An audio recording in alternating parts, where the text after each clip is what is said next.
Hey, hey, hey! Welcome to Level Up English, your bridge to real English. I'm Nora. And I'm Leo. Let's go. Leo, I got a message from a listener last week that broke my heart a little. She said, I've been studying English for 5 years, and I still don't know when to use be, been, or being. I feel so dumb. 5 years and she feels dumb? That's not her fault. Nobody explains this well. Teachers say been is a past participle of be, and learners just nod and pretend they understand. Past participle, the most terrifying phrase in English class, and totally unnecessary.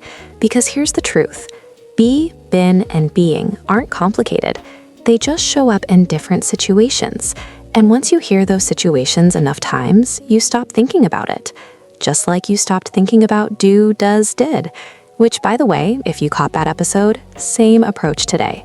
No rules, just conversation. Let's start with a story. Last Tuesday, I was at the gym, obviously, and my client Valentina shows up looking exhausted, like barely keeping her eyes open. So I go, Val, are you okay? And she says, I've been awake since 4 a.m. because my neighbor's dog wouldn't stop barking. 4 a.m.? I would have lost it. She was not happy. But listen to what she said. I've been awake since 4 a.m. She used been, and it sounded completely natural. She didn't think about grammar, she just said it. Why? Because I've been describes something that started in the past and is still true right now.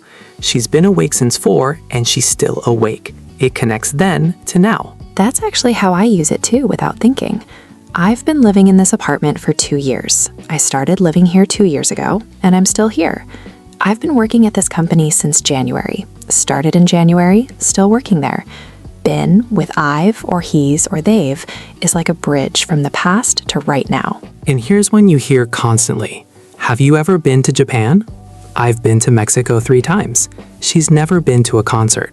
This has been meaning you went somewhere at some point in your life. The experience exists in your history. Oh, that reminds me. My sister Nina called me last month from Barcelona and she goes, I've been to this amazing tapas place 4 times this week. 4 times in 1 week. And I said, Nina, that's not traveling, that's an obsession. But the point is, I've been to is about experience, something you did, somewhere you went. And you know what's funny? I always mess up with that one in Spanish. I mix up the verb forms and my friends from Mexico laugh every time. So I get it. These tiny words are tricky in every language. And that's kind of the point. You just heard been in like 5 different situations. Valentina awake since 4 a.m., me living in my apartment, Nina at her tapas place, Leo messing up Spanish. None of that felt like grammar class, but your brain just absorbed the pattern. The thing is, absorbing it by listening is step 1. Producing it, actually saying I've been thinking about this smoothly when you need it, that's step 2. And that step is what most learners get stuck on. Some of our listeners have told us they understand been and being perfectly when they hear it, but completely blank when they try to use it themselves. If that's you, the daily speaking practice and From Stuck to Fluent is built for exactly that, turning what you understand into what you can actually say. Links in the pinned comment. Okay, now being, different energy. Being is about right now, this moment, something that's happening temporarily. You're being weird. That doesn't mean you are weird as a person. It means right now, in this moment, your behavior is weird. It's temporary. This is a distinction that trips people up. He is rude means that's his personality, always rude. But he's being rude means right now, today, in this conversation. He's not usually like this. See the difference? I had the situation with my friend Carlos last week. We were at a barbecue and he was being super quiet, which is weird because Carlos never shuts up. So I said, dude, you're being really quiet. What's going on? And he said, I'm being careful because my ex is here and I don't want to say the wrong thing. Carlos being careful, that is unusual. But notice, you're being quiet and I'm being careful. Both temporary, both about right now. Carlos isn't always quiet. He's being quiet today because of a specific situation. And this brings up something I think is important. A lot of learners say, I am being happy or I am being hungry, and that doesn't work. Being is for behavior and choices, things you can control.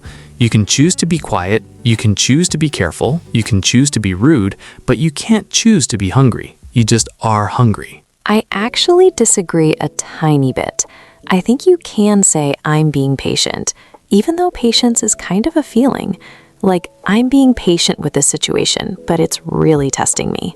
That works, right? Yeah, because patience is something you're actively doing. You're choosing to be patient. You're not just accidentally patient. So I think the line is, if you're actively choosing to act a certain way, being works.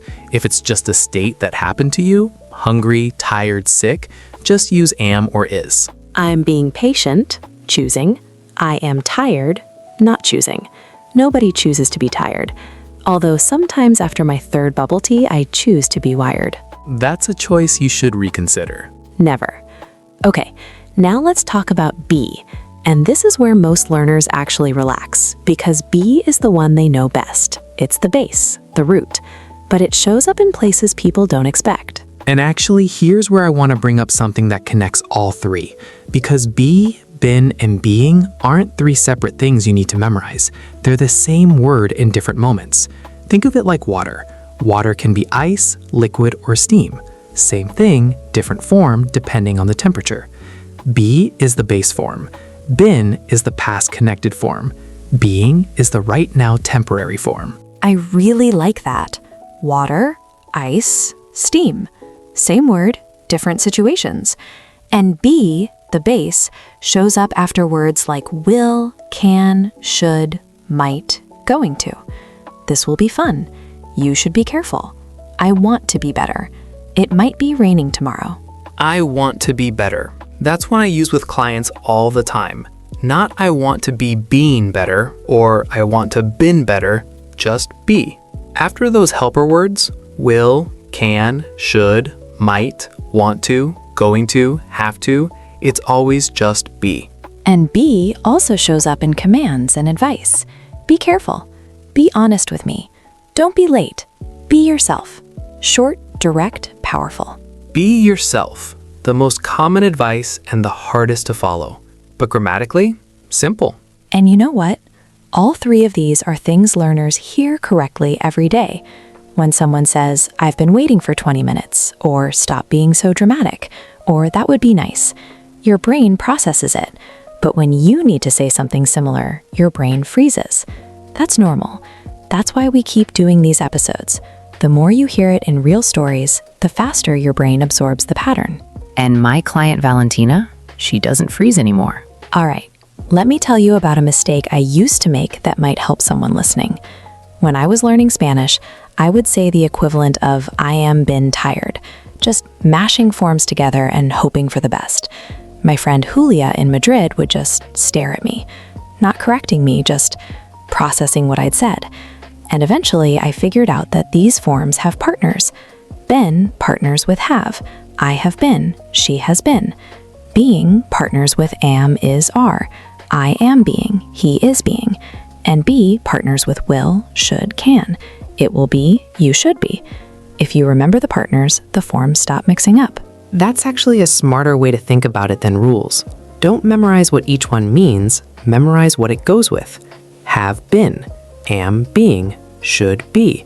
The partner tells you which form to use. And here's how all three sound in one real conversation. Last Saturday, Leo's mom called him. She goes, Leo, have you been eating well? And I say, yes, Mom, I've been cooking every night. And she says, well, you're being very responsible lately. And then she says, just don't be lazy on the weekends and order pizza every night. 3. Been, being, be. One conversation. Moms always manage to use every form of be in one phone call. It's a talent. It really is. And notice, she wasn't thinking about grammar. She was just talking. Have you been eating well? Past to now. You're being responsible. Temporary behavior. Probably surprised.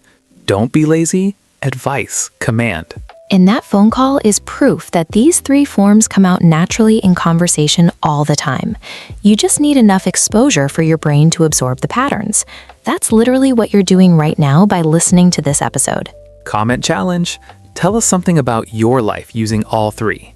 Been, being, and be. Like, I've been listening to this podcast for 3 months. I'm being more consistent with my English. My goal is to be fluent by next year. 3 sentences, 3 forms. Show us in the comments. And if you accidentally mix them up, who cares? Write it anyway. That's how you learn. If this helped, subscribe, hit that bell. Like and share. Send this to someone who stresses about be, been, and being. Tell them to stop stressing and start listening. Next time you hear been, being, or be in a show, a podcast, a song, notice which situation it's in. Past to now? Temporary? Base? Your ears already know the answer. Trust them. See you in the next one. Keep leveling up. Bye. Bye, everyone.